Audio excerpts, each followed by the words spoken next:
네, 함께 저 한 절, 여러분들 한 절 교독하겠습니다. 내 하나님 여호와께서 이 여러 민족을 멸절하시고 내 하나님 여호와께서 그 땅을 내게 주심으로 내가 그것을 받고 그들의 성읍과 가옥에 거주할 때에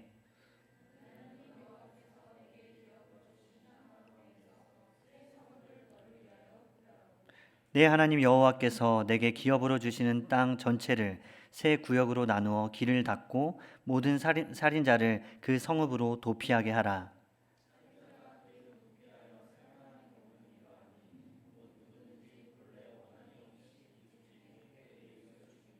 가령 사람이 그 이웃과 함께 벌목하러 살림에 들어가서 손에 도끼를 들고 벌목하려고 찍을 때에 도끼가 자루에서 빠져 그의 이웃을 맞춰 그를 죽게 함과 같은 것이라. 이런 사람은 그 성읍 중 하나로 도피하여 생명을 보존할 것이니라.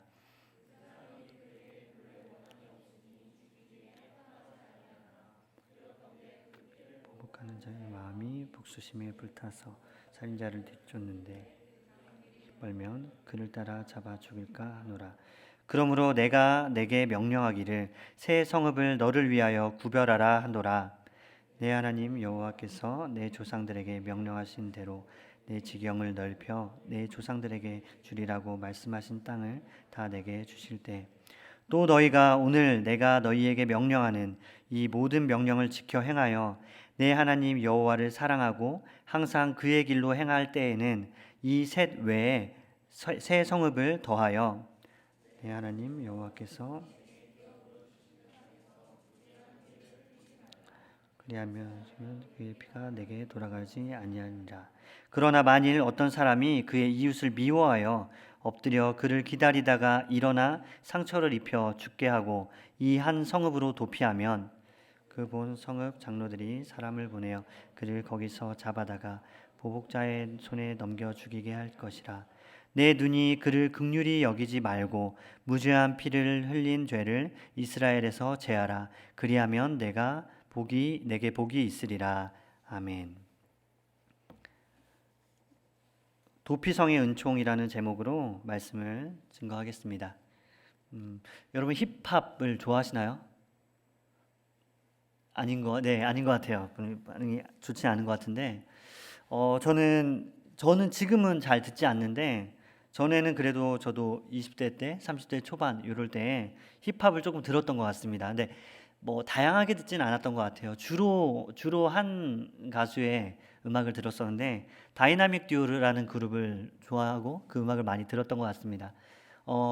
그들이 바라보고 있는 사회를 바라보는 시선이 좋았고 또 그들이 그 말을 가지고 노는 리듬 있게 말을 가지고 노는 그게 재미있어서 참 나름대로 조금 들었던 것 같습니다. 어떤 분들은 제가 클래식만 듣는다고 생각을 하는데 그렇진 않고 저도 그래도 가끔씩 그런 음악들도 듣고 유흥을 즐기기까지는 아니고 그냥 들으면서 몸을 흔드는 정도, 그 정도까지는 하고 있습니다. 네, 다이나믹 듀오의 많은 음악들 중에 제가 특별히 좋아했던 음악이 있습니다. 살인자의 몽타주라는 특이한 제목의 곡이 있습니다. 살인자의 몽타주, 이 곡 자체가 굉장히 들으면은 처음 인트로부터 아주 음산한 분위기에서 노래가 시작이 됩니다. 아주 음산한 분위기가 깔리면서 이제 그 상황이 어떤 상황인지를 설정을 하는데 폴리스 라인이 쳐져 있죠. 그러니까 살인 사건이 벌어지고 거기에 폴리스 라인이 있어서 여러 가지 증거물들, 살인 사건이 벌어진 여러 가지 증거물들이 있는데 그 증거물들을 하나씩 수집하면서 그리고 나서 나중에 도대체 그럼 살인자가 누군지를 찾아내는, 살인자를 추적해 나가는 그런 과정을 그린 그런 곡이라고 말할 수 있습니다. 그 가사가 이렇습니다. 처음에 현장에 흥건한 PPP, 가족의 눈에 내리는 BBB. 랩을 할까요? 아니 그거는 아닌 것 같죠. 그냥 말을 하겠습니다. 랩을 한다고 생각을 들어보세요. 남겨진 유품들 Let me see 하면서 여기서부터 이제 제대로 곡이 들어가는데 증거물 1 하면서 증거물이 뭔지가 쭉 나옵니다. 살인 사건이 벌어지고 증거물 1, 술 담배를 권하는 손, 많이 죽여야 사는 전쟁 게임을 만드는 손, 어린 소녀의 볼을 쓰다듬는 나이 든 손, 인터넷 댓글란에 쓰레기를 투척하는 손. 이런 손들이 살인 사건의 증거물이고요. 또 손만 있는 게 아니라 눈도 있는 것 같아요. 자식의 상처를 외면하는 무관심한 눈, 약점을 샅샅이 찾아내는 비상한 눈, 세상의 치부를 못 본 척하는 합리적인 눈, 친구의 고통도 외면하는 이기적인 눈, 그리고 눈이 있으면 또 손과 눈이 있으면 발도 있겠죠. 발도. 외국인 노동자를 걷어차는 잔인한 발, 사람을 따돌리고 상처 주는 혀, 그리고 진실을 빼돌리고 사기치는 혀, 이런 식, 동료를 짓밟고 올라서는 교활한 발, 이런 식으로 쭉 가사가 나오면서 이거 말고도 굉장히 많이 있습니다. 그러니까 결국 그 증거물들을 수집해 보니까 그게 한두 가지가 아니라, 그리고 어떤 특별한 살인 사건의 현장이라기보다는 우리가 일상에서 벌어지고 있는 우리의 잘못과 누군가에게 상처를 주는 우리의 손, 우리의 발, 우리의 입, 그리고 우리의 눈, 이런 것들이 결국 누군가를 죽음으로 내몰았다라는 그런 내용의 곡입니다. 그러면서 후렴에 이런 내용이 나와요. 용의자 1, 이제 용의자를 찾았습니다. 용의자를 특정해서 그 용의자가 누구냐면 그 불결한 두 손은 너의 것. 용의자 2, 그 역겨운 두 눈은 너의 것. 용의자 3, 그 냄새나는 입은 너의 것. 말해봐, 나머지 증거물은 대체 누구 것. 랩을 할 걸 그랬어요. 이 정도로 많이 얘기했으면 그냥 다음에 그건 기회가 되면 하기로 하고, 마지막에 이렇게 곡이 끝납니다. 나의 것, 너의 것, 그들을 죽였던 완성된 몽타주의 주인공은 우리 너와 나가 바로 모두가 다 살인 용의자라는 그런 얘기를 하고 있습니다. 여기서 바라보고 있는 이 세상을 바라보고 있는 이 다이나믹 듀오의 그 세계관, 어떻게 보면 세상을 바라보는 관점에 저는 동의할 수밖에 없습니다. 심지어 이 가사를 듣고 나서 전율이 느껴질 정도로 너무나도 많이 이제 탄성을 자아내면서 동의할 수밖에 없었죠. 왜냐하면 이 사람이 여기서 말하는 관점은 뭐냐면 이 세상에는 완벽한 가해자도 없고 완벽한 피해자도 없다는 것입니다. 너무나도 현실적인 얘기를 하고 있기 때문에 통렬하게까지 느껴집니다. 그러니까 우리가 쉽게 누군가를 향해서 하는 말과 쳐다보는 눈빛과 심지어 인터넷에서 댓글을 다는 그 댓글의 말, 이런 거 하나하나가 누군가를 죽음으로 내몰 수 있는 그런 살인 행위라고 그렇게 지적을 하고 있는 것 같습니다. 이 말에 동의할 수밖에 없는 것 같아요. 그렇습니다. 사실 우리가 사는 세상은 그렇습니다. 완벽한 가해자도 완벽한 피해자도 없는 죄로 물든 세상을 우리는 살고 있죠. 그렇기 때문에 때로는 우리가 의도하지 않게 나는 선한 의도로 누군가에게 다가가서 누군가에게 호의를 베풀었는데 그 과정 가운데 나의 연약함이든 혹은 그 사람이 오해를 했든 그것으로 인해서 그 사람이 상처받는 결과가 나오는 경우도 너무나도 많이 있습니다. 혹은 선한 의도 때문에 그런 것뿐만 아니라 때로는 내가 누군가에게 마음을 다치게 하기 위해서 의도적으로 나쁜 행동을 하고 나쁜 말을 하고 좋지 않은 시선으로 쳐다볼 때 우리는 그 누군가를 죽음으로 내몰 수도 있는, 물론 육체적인 죽음까지는 아니더라도 마음의 큰 아픔과 상처를 안겨주는 경우들이 너무나도 많이 있습니다. 왜냐하면 우리 이 세상 자체가 죄로 물들었고 왜곡되었으며 이 세상이 무언가 잘못된 방향으로 가고 있기 때문에 우리의 호의마저도, 우리의 선의마저도 다른 사람들을 해치는 악한 도구로 사용될 수 있다는 게 정말 무서운 일인 것 같습니다. 오늘 특별히 신명기 19장에 보면은 도피성에 관한 이야기가 나옵니다.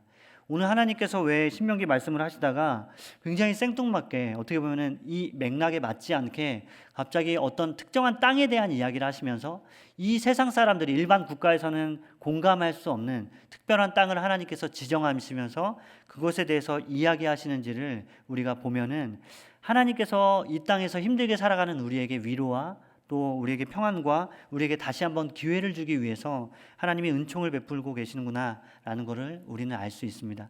우리는 이런 세상에서 살아가고 있습니다. 그래서 너무 많이 사람들한테 누군가에게 상처받기도 하고 누군가에게 상처를 주기도 합니다. 사실 우리는 다른 사람의 호의마저도 왜곡되게 받아들여서 그것 때문에 마음이 불편하고 심지어 그것 때문에 마음에 큰 아픔을 겪을 때도 종종 있다는 사실을 우리는 알고 있습니다. 얼마 전에 제가 집에서 아기를 보고 있는데 가스 검침해 주시는 분께서 오셔가지고 아기가 너무 예쁘다고 막 칭찬을 해주면서 몇 개월이냐고 물어보셔서 4개월입니다 하니까 아기가 체격이 좀 있네요 그렇게 말씀하시더라고요. 근데 좋은 의미에서 말씀하신 것 같아요. 아기가 건강하고 잘 크고 있다 이건데 표현이 아기가 체격이 좀 있네요라고 말씀하셔서 그래도 딸인데 이런 마음이 좀 들었습니다. 근데 거기까지 괜찮은데 또 아주 그분께서 이렇게 말씀하시더라고요. 아기가 너무 이뻐요 라고 말씀하시면서 잠깐 쉬셨다가 잠깐의 정적이 흐른 다음에 그 다음에 특별히 어디가 이쁘다고 말하기가 어려우셨던지, 왜냐하면 눈을 봐도 그렇게 예쁜 것 같지는 않고 코도 그렇진 않고, 그래서 이렇게 말씀하시더라고요. 아기가 인중이 어떻게 저렇게 예쁘죠? 이렇게 말씀하셔서 내가 순간 그걸 듣고 이것이 칭찬인 것인가, 아니면은 그냥 이쁘다고 말은 했는데 어디가 이쁘다고 말해야 될지 몰라서 그냥 인중을 말씀하신 것인지 잘 모르겠는데, 그래도 감사하다고 말을 했습니다. 순간 그런 마음이 들었습니다. 아이고, 나니까 그래도 웃어 넘겼지. 어떤 사람, 어떤 엄마들은, 어떤 아빠들은 언짢아 했을 수도 있겠구나, 이런 생각을 좀 했습니다. 사실 굉장히 좋은 의도에서 아이가 예쁘다고 칭찬해 주시고 했지만 우리는 사실 미숙합니다. 전부 다. 누군가를 칭찬할 때 칭찬의 방법도 미숙하고, 또 어떻게 해야지 그 사람의 마음을 만져주는지 그것도 잘 알지 못해서 때로는 우리는 정말 좋은 의도에서 칭찬하고 했지만 인중 말고도 다른 데가 예쁜 것 같은데, 특별히 인중이 예쁘다는 거는 굳이 정말 칭찬할 데가 없어서 인중을 말씀하셨구나라는 생각을 하면서 뭐 그렇게 웃어 넘기긴 했는데, 우리는 그럴 수 있습니다. 거기에 오해가 있고 또 표현의 부족함이 있어서 서로 상처를 받을 수 있는 것이죠. 근데 오늘 말씀에 보면 바로 그런 내용들을 다루고 있습니다. 오늘 특별히 신명기 말씀은 율법에 관한 것입니다. 율법에 관한 것, 하나님께서 율법에 대한 것들을 쭉 이야기하시는데, 우리가 그렇기 때문에 이 오래전에 한 3,000년 전에 하나님께서 이스라엘 백성에게, 한 민족에게 하신 말씀, 그것도 그냥 어떤 이야기가 아니라 율법에 대해서 말씀하시기 때문에 우리는 이 말씀을, 율법을 보면서, 신명기 말씀을 보면서 우리랑 너무 많이 거리감이 있다라고 느낄 때가 있습니다. 그리고 이 여기 나와 있는 율법들이 사실 우리에게 그대로 법률로서 우리에게 적용할 수 있는 것이 아니기 때문에 우리랑 너무 동떨어져 있는 거 아닌가라는 생각이 들 때도 있습니다. 그러나 그렇게 볼 것이 아닙니다. 신명기 말씀은, 특별히 신명기에 나와 있는 율법은 단지 하나하나 지켜야 될 조항들을, 낱낱이 조항들을 말하는 것이 아니라 하나님께서 꿈꾸시는 아름다운 나라의 모습이 무엇인지를 신명기 율법을 통해서 하나님이 우리에게 말씀하고 계십니다.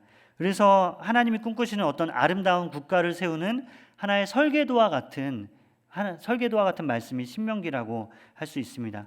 그러니까 하나님의 백성은 하나님의 성품을 닮은 사람이고, 하나님의 성품을 간직한 사람은 그 땅에서 이렇게 살아야 된다라고 하면서 그 이상향을 제시해주고 있는 말씀이 바로 신명기입니다. 그렇기 때문에 우리가 신명기에서 얻을 수 있는 유익은 뭐냐면, 내가 이런 율법들을 하나하나 지켜야 되겠구나, 이것이 아니라 여기에 담겨진 하나님의 마음은 무엇인가? 하나님은 왜 이 율법을 그 당시에 이스라엘 백성들에게 주시고 이것들을 법으로 제정하셔서 그걸 지키게 하셨을까? 이것이 하나님의 마음이었고 하나님의 의도였구나라는 걸 우리가 깨달을 수 있습니다. 하나님께서 특별히 언약의 증표로서 그들을 그 땅에 들어가게 하신 다음에, 너희는 나의 나라에 들어왔으니 나의 성품에 맞게 살아라, 하나님의 거룩한 성품을 담고 살아라 라는 그 목적을 가지고 말씀하신 것이죠. 그렇기 때문에 우리가 신앙생활을 한다는 것은 모든 사람이 다 어떻게 보면 하나의 사명감을 가지고 살아가는 것입니다. 단지 사명감 이야기할 때 몇 명의 봉사자들 아니면 몇 명의 목회자들에게만 해당되는 사명이 아니라, 우리가 하나님을 믿고 예배드리면서 신앙생활을 하는 순간 우리에게는 사명이 있는데, 그것은 뭐냐면 하나님의 나라의 모습을 우리가 이 땅에서 이루어가면서 살아야 된다는 사명이 우리에게는 주어진 것이죠. 우리는 예수님을 믿는 순간 하나님의 나라에 들어갔습니다. 그것이 우리의 의지로 됐든 아니면 하나님의 초청으로 됐든, 물론 우리의 의지로 된 것처럼 보이지만 결국에는 궁극적으로는 하나님께서 우리를 초청하셔서 우리를 하나님의 나라로 인도하셨습니다.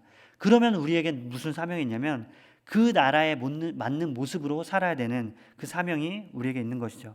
그래서 우리에게는 거룩한 모습과 삶의 정결함으로 그 하나님의 모습, 성품에 맞는 삶을 살아야 되는 사명을 가지고 살아야 되는 것입니다. 그 중에 한 가지를 오늘 하나님께서 우리에게 말씀하고 계십니다. 오늘 도피성에 관한 이야기를 하시는데, 이 도피성이라는 것이 굉장히 특별합니다. 왜냐하면 다른 나라에는 있는 제도가 아닙니다.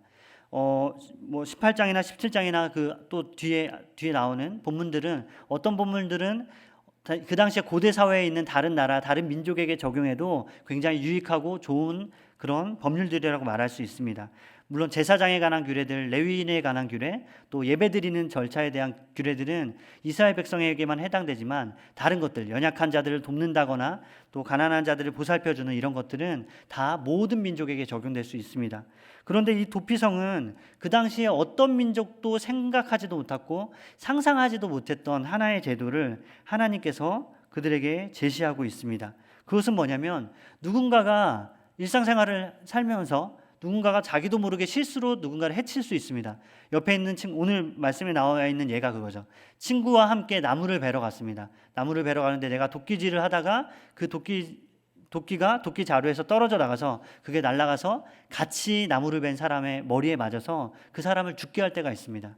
그러면 다른 사람들은 어떻게 하냐면 무조건 그 사람을 잡아다가 그 경위나 그 과정과 그런 것들은 따지지 않고 무조건 처벌을 하는 것이죠. 그런데 하나님께서 그 사람에게 기회를 주십니다. 어떤 기회를 주냐면 도피성이라는 곳으로 도망을 가라는 것이죠.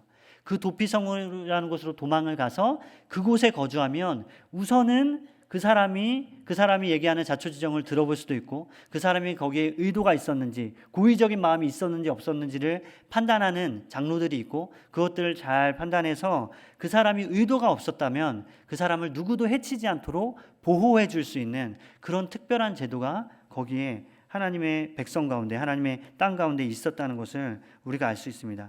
여기서 하나님이 정말 세심하게 이 도피성을 배려해 주십니다.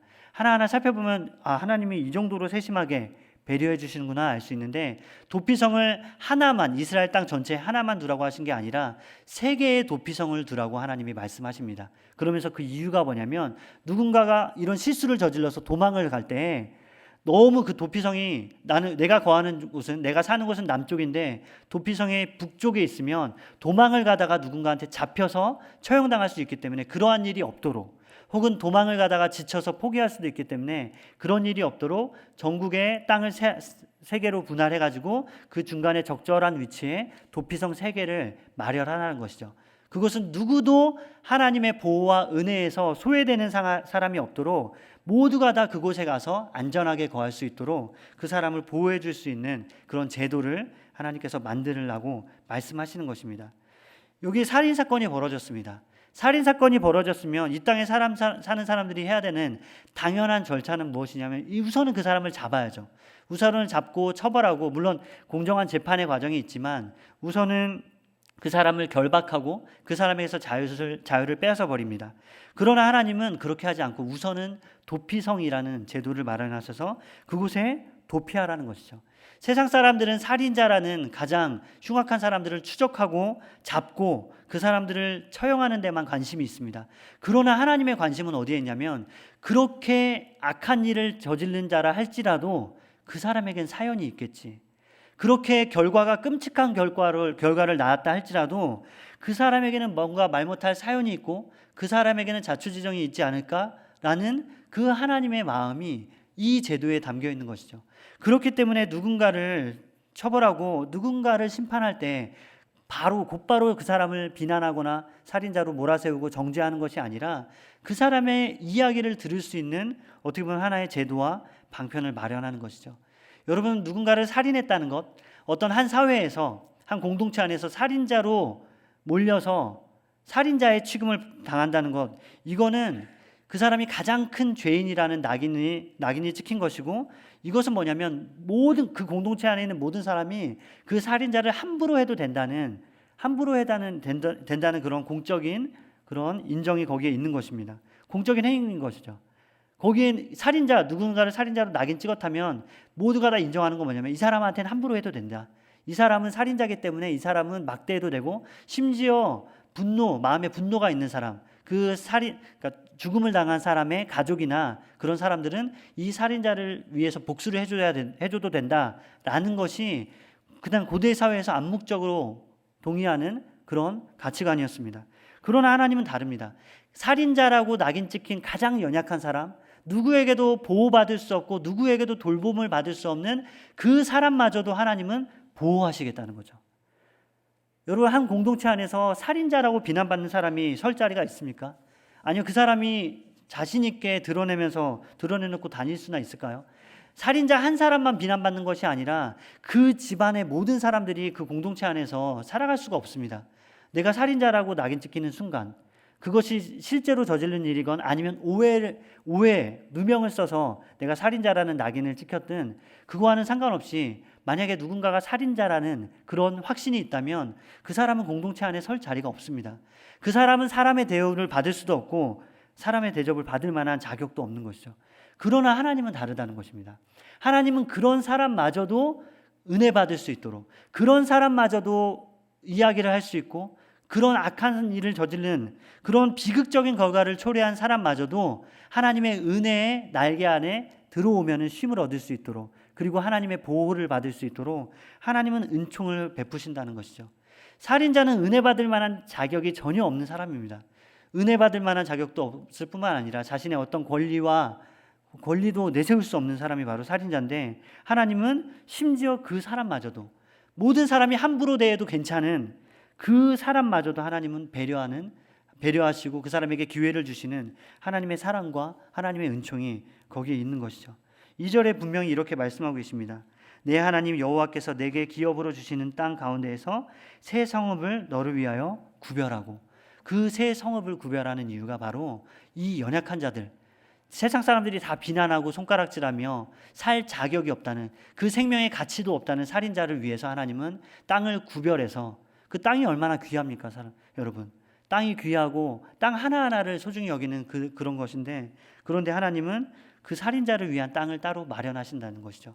심지어 나중에 뒤에 보면은 그런 말씀이 나오죠. 나라가 커지면, 나라가 확장하면 도피성이 세 가지 도피성 가지고는 부족하니까 3개를 더 지어서 총 6개의 도피성 안에서 사람들이 거기서 평화를 누리며 살 수 있도록 하나님은 그들에게 피할 길을 마련하고 계십니다. 이것뿐만이 아닙니다. 하나님 오늘 말씀해 보면은 굉장히 독특한 표현이 나오는데, 3절에 보면은 이렇게 말하죠. 내 하나님 여호와께서 내게 기업으로 주시는 땅 전체를 세 구역으로 나누어 길을 닫고 모든 살인자를 그 성읍으로 도피하게 하라. 성읍을 지을 뿐만 아니라 그 살인을 한 사람, 살인에 누명을 썼던, 아니면 실제로 살인을 했던 그 사람이, 살인자가 그 한 사람이 도망갈 수 있도록 길을 만들라는 것입니다. 여러분, 고대 사회에서 길을 만든다는 것은 굉장히 어려운 일입니다. 길을 그래서 거의 만들지 않죠. 그냥 자연적으로 사람들이 많이 걸어 다니는 길, 그게 바로 그냥 조그마한 길이 될 뿐이지, 누군가가 길을 만든다고 할 때는 전차가 이동하기 위해서, 아니면 군대가 이동하기 위해서 길을 만드는 경우가 종종 있습니다. 그러나 일반적으로는 길을 따로 만들지 않습니다. 그런데 하나님은 지금 뭐라고 말씀하시냐면, 그 살인자가 피할 수 있는 길을 만들라는 것이죠. 그 길을 만들기 위해서 정말 많은 사람들이 수고해야 되고, 많은 사람들이 이제 자기의 재정을 들여서, 그렇게 국가의 재정을 들여서까지 해야 되는 국가적인 큰 사업이 바로 길을 만드는 것입니다. 그런데 하나님은 뭘 말씀하고 계시죠? 그 살인자를 위해서 국가 사업을 하라는 것입니다. 그 연약한 한 사람, 누구에게도 은총을 받을 수 없는, 누구에게나 비난받을 수밖에 없는 그 한 사람을 위해서 모든 사람이 힘을 쏟아서 길을 만들라는, 하나님은 그런 놀라운 제안을 하고 계시죠. 이게 하나님의 은혜의 크기입니다. 여러분, 우리는 하나님의 은혜에 대해서 쉽게 얘기할 수 없어요. 하나님의 은혜라는 것은 너무 심지어 과격하기까지 해요.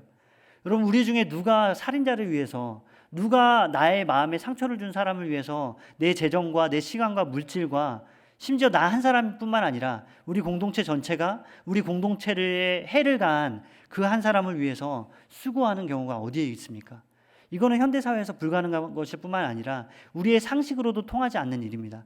그런데 하나님의 은혜가 얼마나 우리의 상식을 벗어나는지, 얼마나 우리의 상상을 초월하는 놀라운 은혜인지, 하나님은 그 살인자가 마음 놓고 다닐 수 있는, 그 살인자가 안전하게 그리고 빠르고 신속하게 피할 수 있는 길을 만들라고 하나님은 말씀하고 계시죠.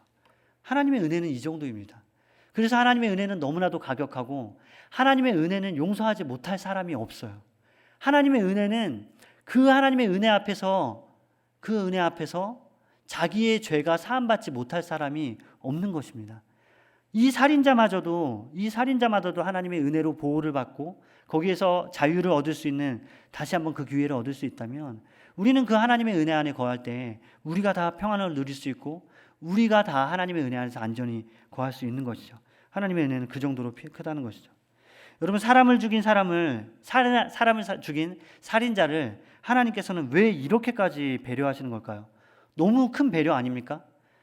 하나의 성을, 살인자들을 위해서 하나의 성, 하나 정도가 아니라 세 개의 성을 따로 만들고 그 성과 성을 연결하는 도로, 그리고 모든 성읍에서 그 성으로 나아갈 수 있는 도로를 만들 정도로 왜 그렇게까지 하나님께서는 살인한 사람을 배려하시는 걸까요?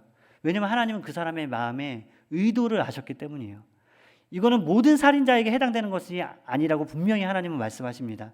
무엇이냐면 의도적으로 계획을 해서 숨어 있다가 내가 저 사람을 죽여야 되겠다, 저 사람을 해쳐야 되겠다라고 계획을 세우고 숨어 있다가 의도적으로 공격해서 죽인 사람, 그 사람은 도피성으로 피할 수는 있어도 그러나 거기에서 다시 재판을 받고 그 사람은 다시 죽음, 사형에 처하게 되어 있습니다. 그런데 하나님께서 생각하시는 지금 하나님께서 마음에 품고 계시는 사람들은 어떤 사람들이냐면 의도치 않게 자기의 연약함과 실수와 무지로 인해서 누군가를 해친 사람들, 정말 불쌍한 사람들이죠. 자기는 누군가를 도와주기 위해서 열심히 도끼질을 했고 누군가를 도와주기 위해서 맛있는 음식을 만들어서 줬는데, 그리고 자기의 소를 빌려줘서 그 사람의 밭을 갈 수 있도록 빌려줬는데, 그런데 그 소가 갑자기 뒷발길질을 해가지고 그 땅의 주인을 죽이는 경우, 이런 경우, 혹은 내가 누군가를 위해서 열심히 음식을 해줬는데 그것을 먹고 탈이 나서 심각한 병에 걸린 경우, 이런 경우들은 이 사람이 처음에는 의도는 좋았죠. 이 사람을 상대방을 도와주기 위해서 호의를 베풀고 다가갔지만, 그러나 자신의 연약함으로 인해서, 자신의 무지함과 연약함과 그리고 미래를 예측할 수 없는 그런 사람의 한계로 인해서 그런 불행한 일이 벌어진 것을 하나님이 다 아신다는 것입니다. 여기서 알 수 있는 하나님의 성품이 뭐죠? 하나님은 우리의 한계와 무능력을 누구보다도 잘 아세요. 하나님은 우리에게 거룩하게 살라고 말씀하십니다. 하나님은 이제 우리가 하나님의 백성이기 때문에 하나님의 백성답게 살라고 요구하세요. 그러나 그럼에도 불구하고 우리가 거룩함을 지키기 위해서 살 때 우리가 우리의 연약함으로 의도하지 않게 하나님의 말씀을 어길 때도 있고 누군가의 마음에 상처를 줄 때도 있어요. 그러나 그것을 하나님은 그것 가지고 우리를 판단하시는 분이 아니라 우리의 마음을 아시기 때문에 오히려 거기에서 우리가 상처받지는 않을까, 오히려 그 과정에서 누군가를 아프게 한 내가 괴로워하며 좌절하진 않을까, 하나님은 그걸 염려하시면서 그 사람을 위해서 안전한 처소를, 안전한 성읍을 주님이 마련하고 계시는 것입니다. 사람은 가족과 친구에게까지도 상처를 줄 수 있는 존재입니다. 전혀 의도하지 않아요, 우리는. 그러나 의도하지 않았지만 자녀에게 깊은 상처를 줄 수 있어요.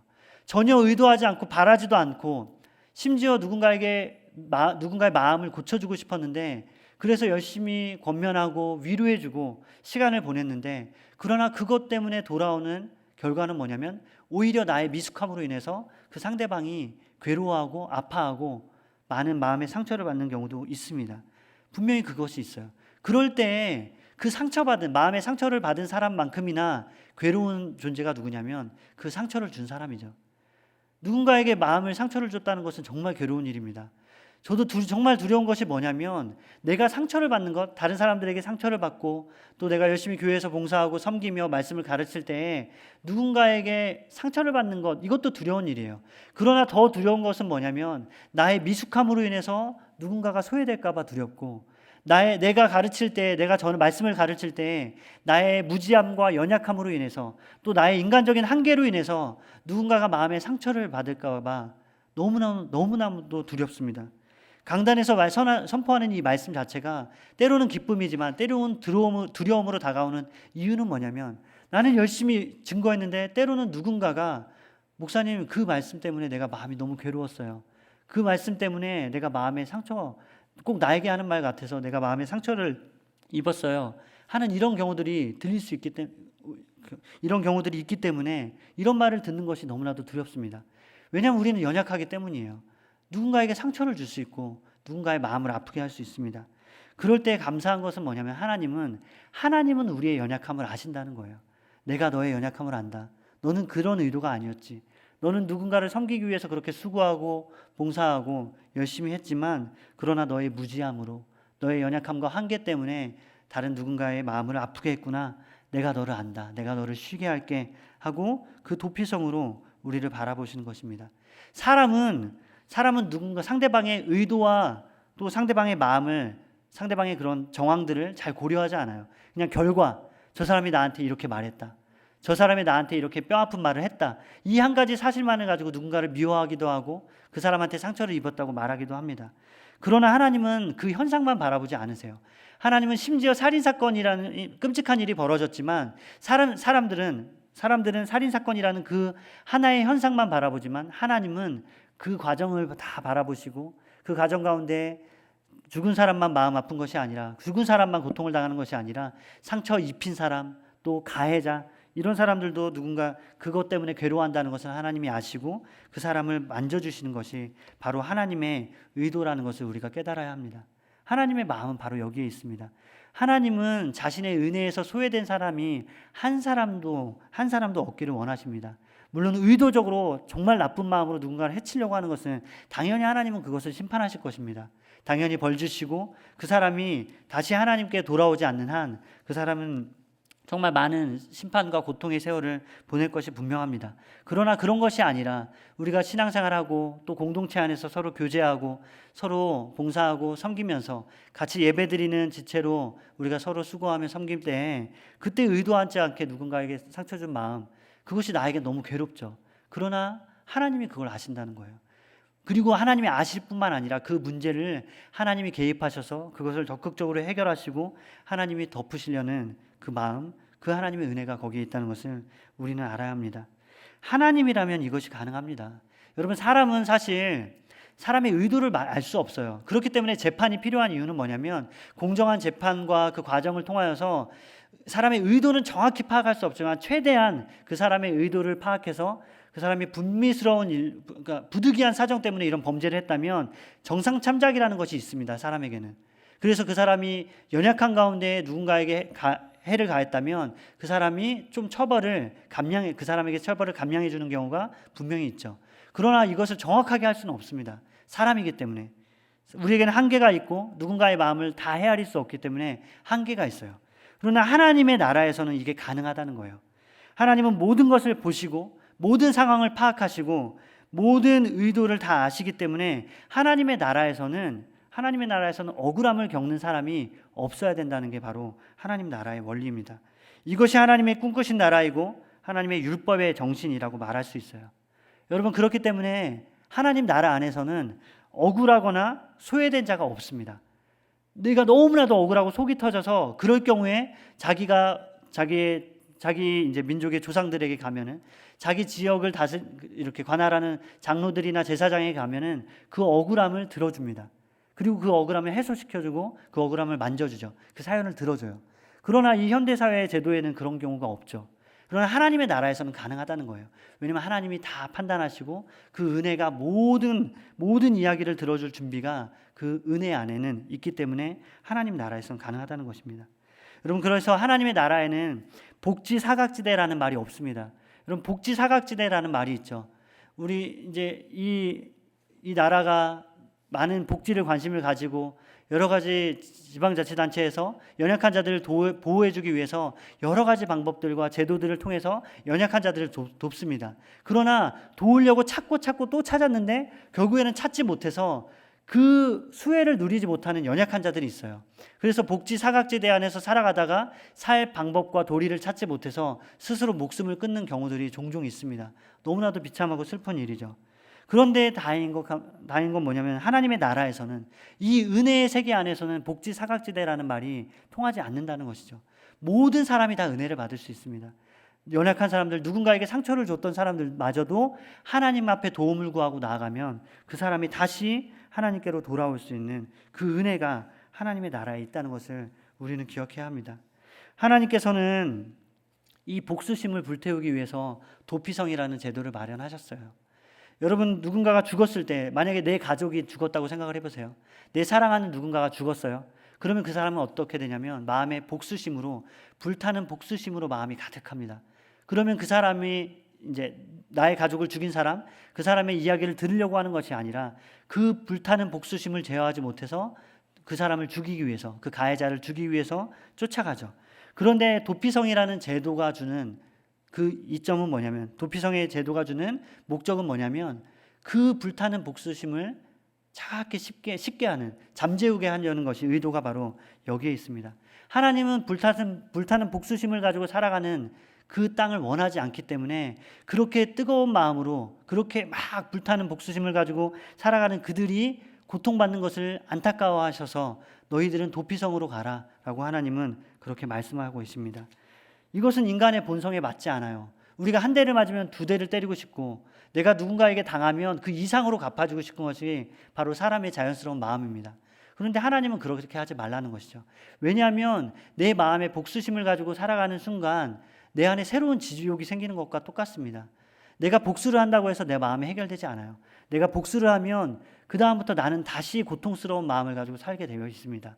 그렇기 때문에 피해를 받은 사람뿐만 아니라 가해를 한 사람마저도 고통을 가지고 살아가게 되죠.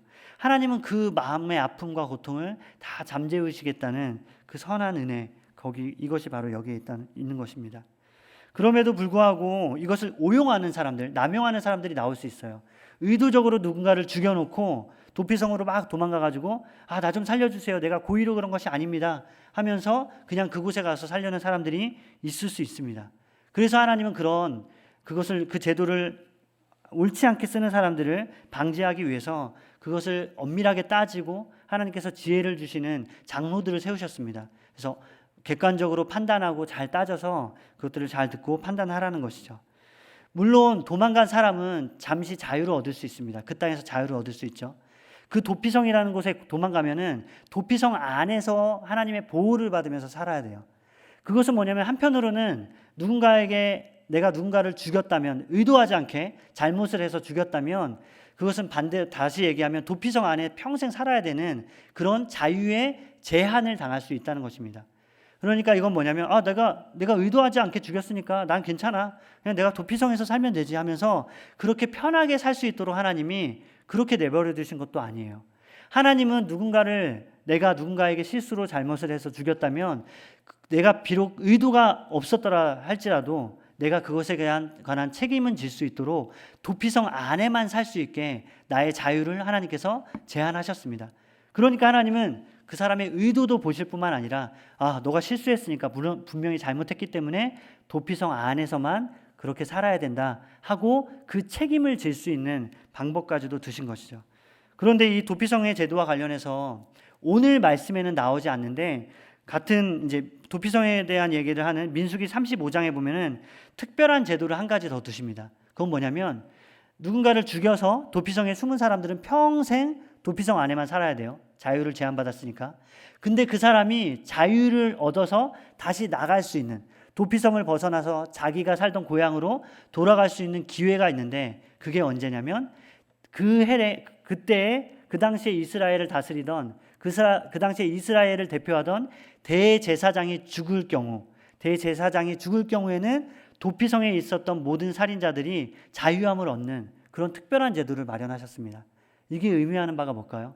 대제사장의 죽음은 그냥 한 사람의 죽음이 아니라 그 살인자들을 대신해서, 살인자들이 대신 죽어야 되는데 대제사장 한 사람이 대신 죽음으로 말미암아 이제 그들은 자유를 얻게 됐다는 것이죠. 그렇다면 이 대제사장이 누구를 예표하는 것일까요? 바로 예수님이죠. 예수님께서 우리의 도피성이 되셔서 우리를 위해서 죽으신 그 죽음으로 말미암아 우리의 죄값을 대신 치르셨습니다. 그리고 그것으로 말미암아 원래는 우리는 자유를 제한받고 그곳에서 고통받으면서 살아야 되는데, 그러나 하나님께서 예수님의 피값으로 우리에게 자유를 주시고 이제 우리가 다시 한번 자유롭게 이 땅에서 살아갈 수 있도록, 이 땅에서 하나님의 은혜를 누리면서 살아갈 수 있도록 다시 한번 하나님께서 우리에게 은혜를 주신 것입니다. 이 도피성의 제도를 통해서 우리는 그리스도를 바라봐야 해요. 그리스도께서 우리를 위해서 죽으심으로 말미암아 도피성에서 평생 제한받으면서 살아야 되는 우리의 한계, 우리의 또한 그런 자유의 제한이 하나님으로 말미암아, 예수 그리스도로 말미암아 우리가 자유함을 얻게 되었습니다. 하나님은 그 은혜가 얼마나 큰지, 한 사람도 은혜 밖에서 머무는 것을 원치 않기 때문에 그 모든 사람들이 하나님의 은혜로 들어올 수 있도록 우리를 초청하셨습니다. 여러분, 앞에서 제가 얘기한 것처럼 우리는 다 누군가의 마음에 상처를 주고 누군가를 죽음으로 몰아넣는 그런 살인자와 같은 그런 모습을 우리가 가지고 살아갑니다. 살인자의 몽타주를 누군가가 막 그린다면 바로 그것이 나의 손일 수도 있고 나의 발일 수도 있고 나의 입일 수도 있어요. 우리가 정말 두려워야 되는 것이 있다면 내가 의도하지 않게 누군가에게 마음에 상처를 줄 수 있는 연약한 존재라는 것을 우리가 정말로 두려워해야 합니다. 여러분, 이것이 두렵지 않습니까? 나는 선한 모습으로 누군가에게 다가갔는데 누군가가 나의 연약함 때문에 상처를 받을 수 있다는 것, 그것은 상처 입는 그 사람만 괴로운 것뿐만 아니라 상처를 준 내 자신마저도 너무나도 괴롭게 살아갈 수밖에 없는 인간의 한계가 거기에 있습니다. 여러분, 그럴 때 우리가 누구에게 피해야 합니까? 하나님이 다 우리의 연약함을 아십니다. 내가 누군가에게 상처 줘서 괴로워할 그때에 하나님이 우리에게 이렇게 말씀하세요. 너가 그런 의도가 없었다는 것, 또 너의 연약함과 너의 무지함 때문에 누군가의 마음을 아프게 하고 누군가를 절망에 빠뜨렸다는 것을 내가 안다. 그러니 너는 나에게 와라. 내가 너의 도피성이 되어줄게. 내가 너의 도피성이 되어서 나의 그늘에 거하는 너를 내가 보호해주고 너를 안아줄게 라고 주님 말씀하십니다. 여러분, 예수 그리스도께서 우리의 도피성이 되셨습니다. 우리는 이 땅에서 그리스도가 아니면 살아갈 소망이 없는 자들입니다. 다른 사람에게 상처받을 뿐만 아니라 누군가에게 상처를 쉽게 주면서 그렇게 서로가 서로를 공격하고 서로가 서로에게 가해를 하면서 살아갈 수밖에 없는 연약함과 또 무지함을 가진 것이 바로 우리입니다. 여러분, 그런 땅에서, 그런 죄악된 땅에서 우리에게 어떤 소망이 있을까요? 아무런 소망이 없습니다. 그러나 오직 예수 그리스도, 우리의 도피성과 우리의 피할 바위, 우리의 피난처 되시는 그 예수님만이 우리의 유일한 도피성이 된다는 것, 이것을 기억하면서 우리가 마음이 아프고 괴로울 때 예수님에게 가기를 원합니다. 예수님께 가면 주님이 우리의 연약함을 아시기 때문에 다 받아주실 거예요. 심지어 우리가 누군가에게 상처를 줘서 그것 때문에 내가 좌절하고 내가 이거밖에 안 되는 존재였나? 내가 이 말의 무지함으로, 내 말의 무지함과 나의 가시돋친 말로 내가 누군가를 아프게 했구나, 내가 내 가족에게 해를 가했구나 라고 괴로워하는 그때에도 우리가 예수 그리스도에게 간다면 주님이 우리의 마음을 받아주시고 우리를 안아주실 것을 저는 확신합니다. 이 믿음을 가지고 우리의 피난처 되시는, 우리의 도피성 되시는 예수님 앞에 나아가는 주님의 귀한 자녀 되기를 주님의 이름으로 축복합니다. 우리 함께 찬양하겠습니다.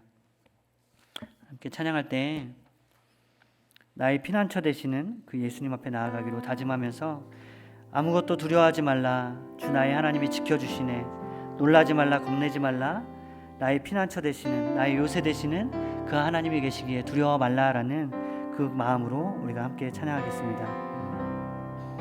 아무것도 두려워 말라. 아무것도 두려워 말라. 주 나의 하나님이, 주 나의 하나님이 지켜주시네. 놀라지 말라, 놀라지 마라, 겁내지 마라. 주님 나를 지켜주시네.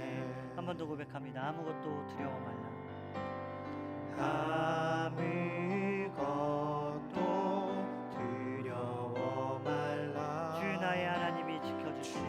주 나의 하나님이 지켜주시네. 놀라지 마라, 겁내지 마라. 주님 나를 지켜주시네. 내 마음이 힘에 겨워 지칠지라도, 내 마음이 힘에 겨워 지칠지라도 주님 나를 지켜주시네. 세상의 험한 풍파 몰아칠 때도, 세상의 험한 풍파 몰아칠 때도 주님 나를 지켜주시네.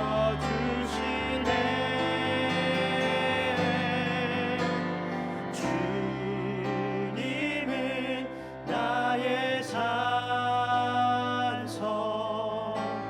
주님은 나의 요새, 주님은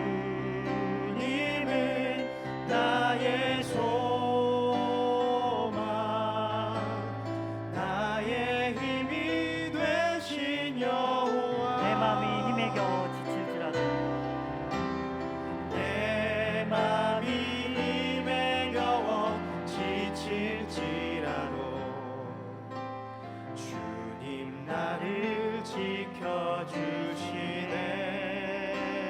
세상의 험한 풍파 세상의 험한 풍파 몰아칠 때도 주님 나를 지켜주시네. 주님은 나의 산성 주님은 나의 산성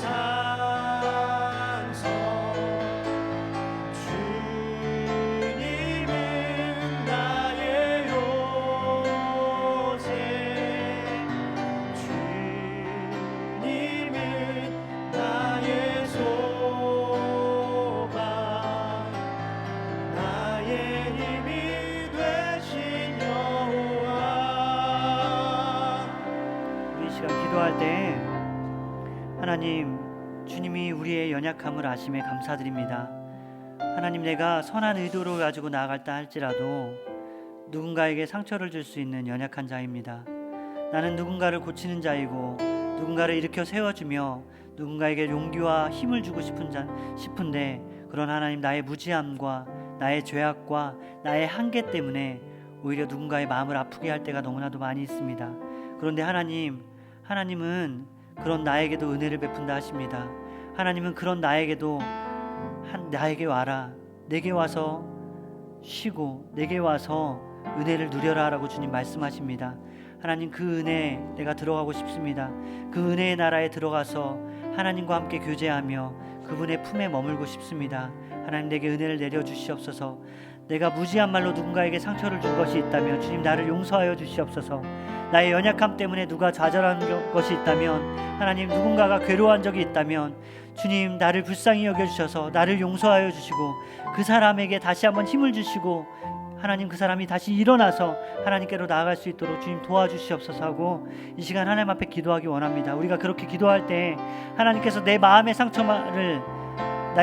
상처를 치료하시고 나를 일으켜 세워주실 뿐만 아니라 나로 인해서 상처받은 누군가를 다시 한번 세워주시고 그 사람에게 다시 한번 용기를 주실 줄 우리는 믿습니다. 주님, 그 믿음을 가지고 하나님 앞에 나아가오니 주여, 나에게 은혜를 허락하여 주시옵소서. 이 시간 하나님 앞에 기도하며 나아가겠습니다. 하나님, 우리의 연약함을 주님이 아십니다. 우리는 누군가를 치료하고 싶고 누군가를 세워주고 싶지만 그러나 우리의 유둔함과 연약함 때문에 누군가가 괴로워하며 마음의 좌절을 겪을 때가 너무나도 많이 있음을 주님이 아십니다.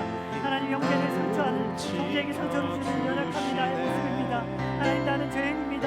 하나님, 나의 부족함 때문에 누군가가 마음에 아파했고 누군가가 괴로워했으며 누군가 마음에 상처를 안고 살아갑니다. 주님, 나를 불쌍히 여겨주시고 나로 인해서 상처받은 자가 있다면 주님께서 찾아가 주셔서 그를 위로하여 주시기를 간절히 원합니다. 주님, 나를 불쌍히 여겨주시옵소서. 하나님, 나는 죄인입니다. 나는 부족한 자입니다. 나는 연약한 자입니다. 나는 무지하여서 주님, 나를 위해서 누군가가 지금도 아파하며 누군가가 괴로워하며 살아갑니다. 주님, 나를 불쌍히 여겨주시옵소서. 하나님, 두렵습니다. 하나님, 내가 말할 때 내가 가르치는 그 자리에서 누가 나로 인해서 괴로워할까봐, 누군가가 나로 인해 상처받고 괴로워할까봐 두렵습니다. 피난처 되시는 나의 구주 되시는 주님 앞에 나아가기를 원합니다. 내가 주님 앞에 나아가 주님 앞에 주의 이름을 부르며 부르실 때 하나님, 주님 나를 받아주시옵소서. 나를 불쌍히 여겨주시고 나에게 다시 한번 기회를 주시기를 원합니다. 내가 다시 한번 일어나고 싶습니다. 내가 다시 한번 일어나 하나님, 누군가를 주셔가지고 누군가를 받아주고 누군가를 위로하는 자가 되고 싶습니다. 하나님, 나를 불쌍히 여겨주시옵소서.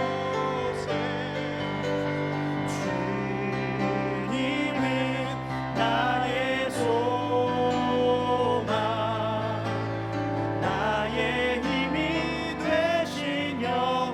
주님은 나의 산성, 주님은 나의 요새. 주님은 나의 산성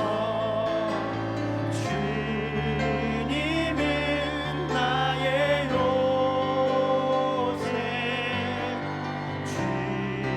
주님은 나의 소망 나의 힘이 되신 여호와.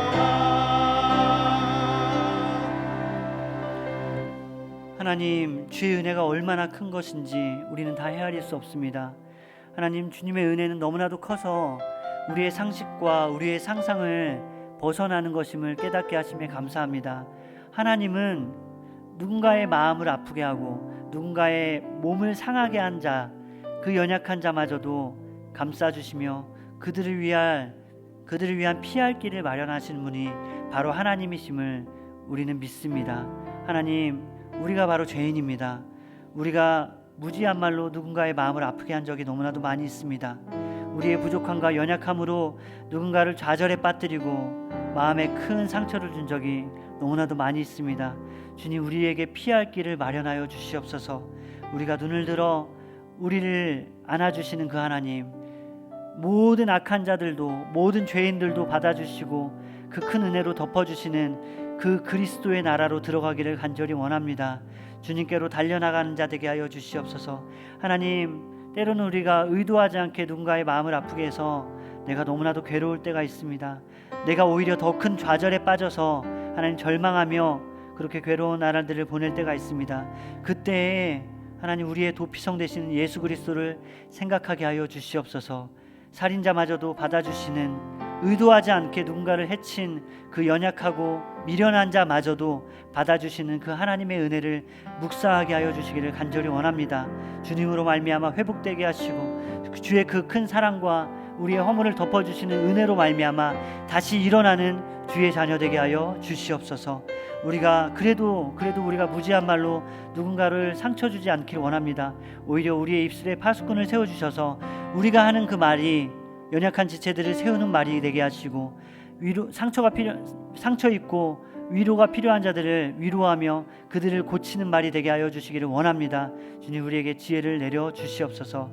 우리를 위해서 피난처와 도피성을 마련하신 예수 그리스도의 이름으로 기도드립니다.